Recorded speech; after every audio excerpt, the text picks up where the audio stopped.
morning, students.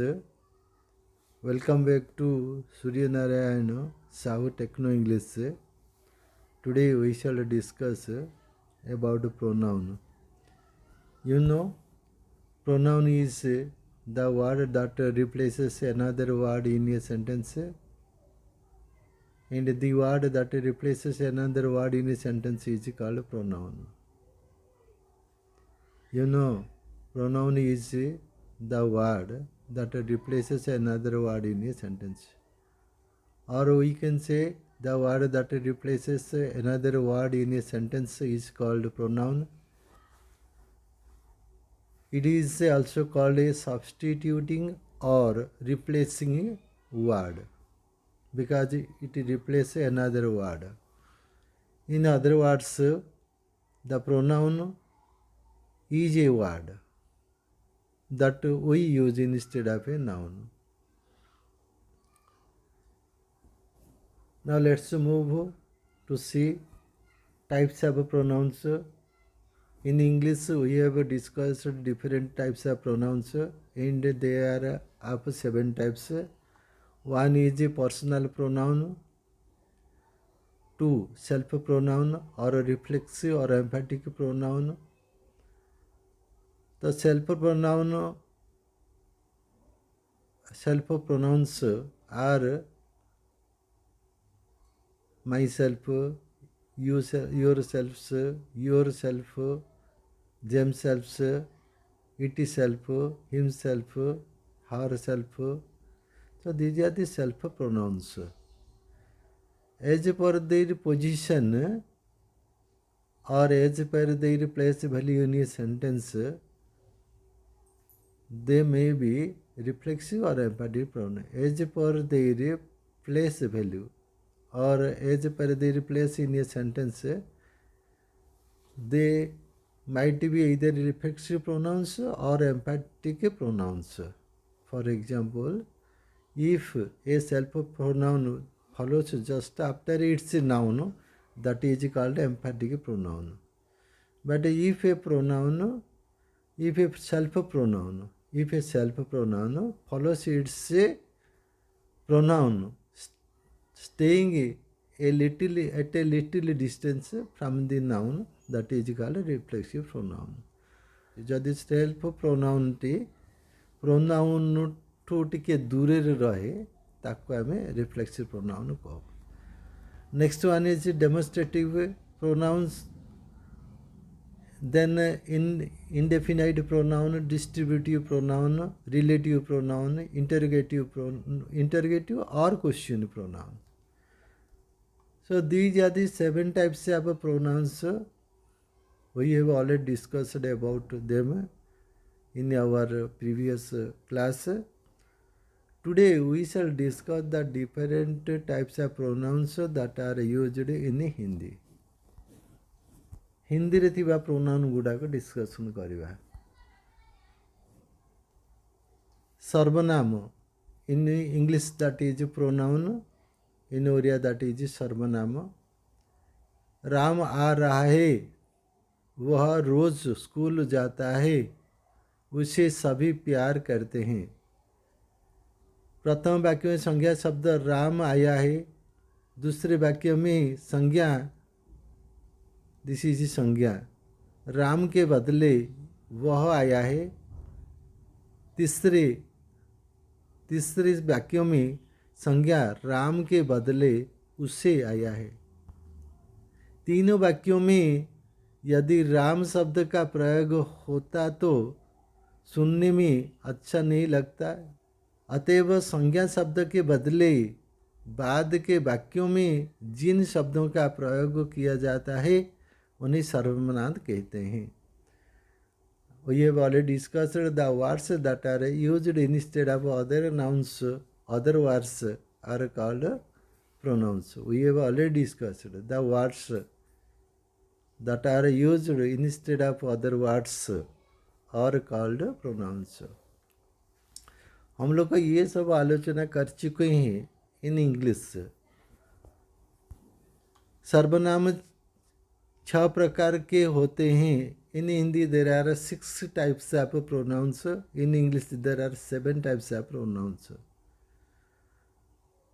So चलो देखते हैं ये जो 6 प्रकार के होते हैं क्या क्या है।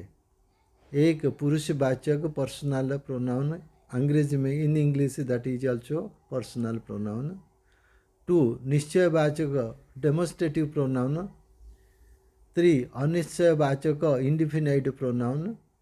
4 प्रश्नवाचक इंटरोगेटिव और क्वेश्चन प्रोनाउन। 5 संबंधवाचक और रिलेटिव, और ये 6 निजवाचक सेल्फ प्रोनाउन। हिंदी में ये 6 प्रकार सर्वनाम है। आया समझ में? चलो देखेंगे पुरुषवाचक सर्वनाम क्या होता है। What is personal pronoun? In English the personal pronouns are I, we, you, he, she, it, they. These are the personal pronouns. I is the first person and we are the first person, you second person and others are third person. ये पुरुषवाचक संज्ञा जो English में personal pronoun कहते हैं, ये पुरुष नर या नारी, पुरुष कोई भी होता है, नर होता है या नारी होता है, पुरुष के लिए प्रयुक्त होने के कारण उसे पुरुषवाचक सर्वनाम कहते हैं। Because it is used for person, for a person, so they are called personal pronouns. पुरुष के लिए प्रयुक्त होने के कारण इन्हें पुरुषवाचक सर्वनाम कहते हैं। ये प्रथम पुरुष द्वितीय पुरुष एवं पुरुष पाए लगुच बोली पुरुषवाचक कहते। कहने वालों, सुनने वालों तथा किसी अन्य तीसरे के लिए प्रयोग होने के आधार पर ये 3 प्रकार के होते हैं। One is saying, another is listening and there is other third person. So उत्तम पुरुष क्या होता है? कहने वाला, जो कहता है वो उत्तम पुरुष होता है। मैं, हम, ये, मैं, हम, आई, तो वही।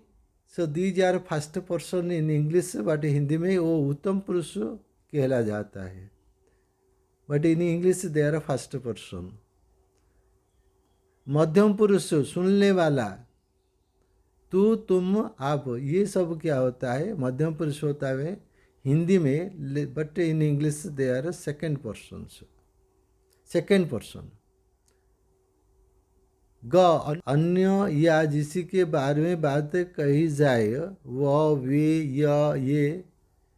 ये सब क्या होता है? अन्य पुरुष होता है, लेकिन these are third person in English. So Hindi में 6 प्रकार सर्वनाम है। 1 पुरुषवाचक, 2 निश्चयवाचक, 3 अनिश्चयवाचक, 4 प्रश्नवाचक, 5 संबंधवाचक, 6 निजवाचक। तो let's see them in detail. First पुरुष, पर्सन। ये पर्सन क्या होता है? पुरुषवाचक सर्वनाम पुरुष नर या नारी के लिए प्रयुक्त होने के कारण इसे पुरुषवाचक सर्वनाम कहते हैं। कहने वाले, सुनने वाले तथा किसी अन्य तीसरे के लिए प्रयोग होने के आधार पर ये 3 प्रकार के होते। उत्तम पुरुष, कहने वाला, मैं, हम, first person English, in English. मध्यम पुरुष सुनने वाला, तू, तुम, आप, सेकेंड पर्सन। अन्य पुरुष, अन्य या जिसके बारे में बात कही जाए, यह, ये, वह, वे, थर्ड पर्सन। नेक्स्ट 2 निश्चयवाचक सर्वनाम, डेमोन्स्ट्रेटिव प्रोनाउन, निर्देशवाचक सर्वनाम। जिस सर्वनाम से पास या दूर के किसी निश्चय व्यक्ति प्राणी या वस्तु का बोध होता है उसे निश्चयवाचक सर्वनाम कहते हैं। जैसे ये वह वे, यह लड़का है ये लड़के है, निकटता का बोध।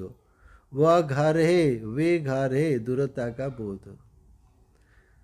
So the words that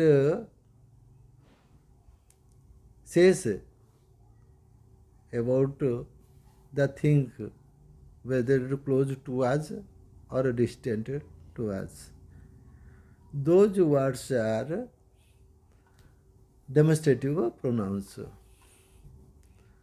In English there are 4 demonstrative pronouns. They are like this: that, these, those. So ये लड़का है, यड दिस, ये these in plural, this is singular, this is plural. वह घर है, that, वे घर है, those, singular plural, ऐसे होता है। नेक्स्ट अनिश्चयवाचक सर्वनाम, इनडेफिनाइट प्रोनाउन, निर्णायक सर्वनाम।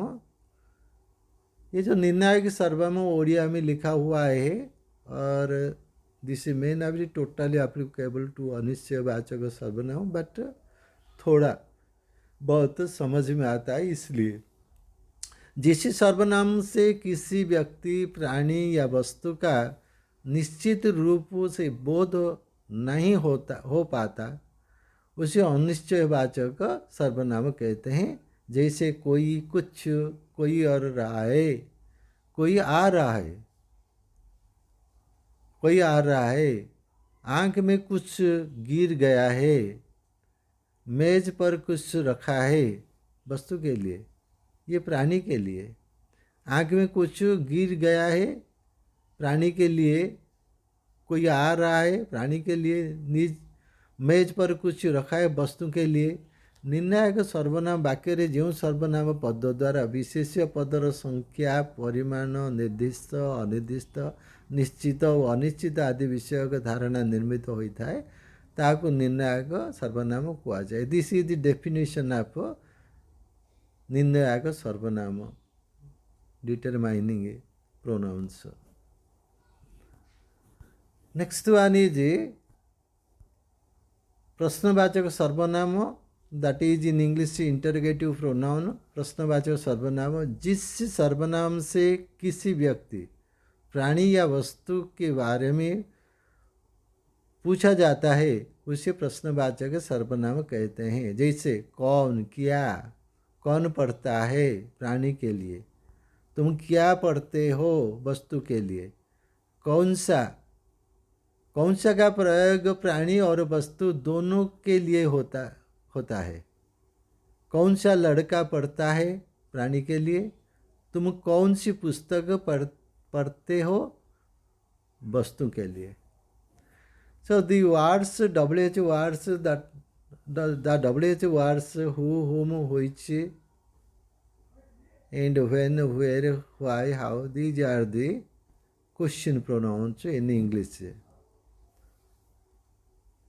हिंदी में ये आ जाता है कौन, क्या, कहाँ, कब, ये सब आ जाता है। ये सब क्वेश्चन प्रोनाउन होता है, इंटरोगेटिव प्रोनाउन होता है।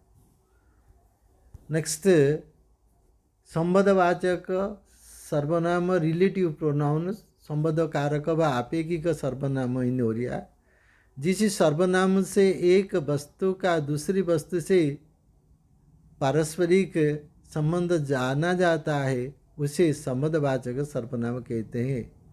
जैसे जो सो वह, जो करेगा सो भरेगा, ये जो सो, जो बोएगा सो काटेगा, और वह जो जागता है वह पाता है, जिसे पूछा वह दुखी है।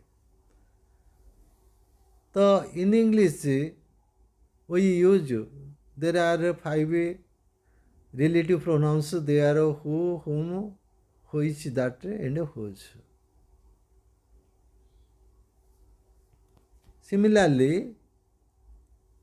हिंदी में भी जो सो, जो वह, ऐसे रिलेटिव और संबंधवाचक सर्वनाम है। नेक्स्ट, निजवाचक सर्वनाम सेल्फ प्रोनाउन, गुरुत्व आरोपक आत्मवाचक सर्वनाम। जिस सर्वनाम से स्वयं का बोध होता है उसे निजवाचक सर्वनाम कहते हैं। जैसे आप आप ही, अपने आप, खुद, स्वयं, मैं आप ही जाऊंगा, यह काम तुम आप कर लोगे, वह आप ही बकता जा रहेगा, तुम पहले अपने आप को सुधारो, तुम खुद जाओ, आप स्वयं यही चाहते थे। तो in English they are called self pronouns and they are I myself is the self pronoun, we ourselves, you yourself, you yourselves in a plural, they themselves, it itself, he himself, she herself. So English these are the self pronouns. Hindi में निजवाचक सर्वनाम होते हैं। Next, जो सर्वनाम के विभक्ति सहित रूप है वो हम लोग क्या करेंगे, we shall discuss about it in our next class. Till then bye, thank you.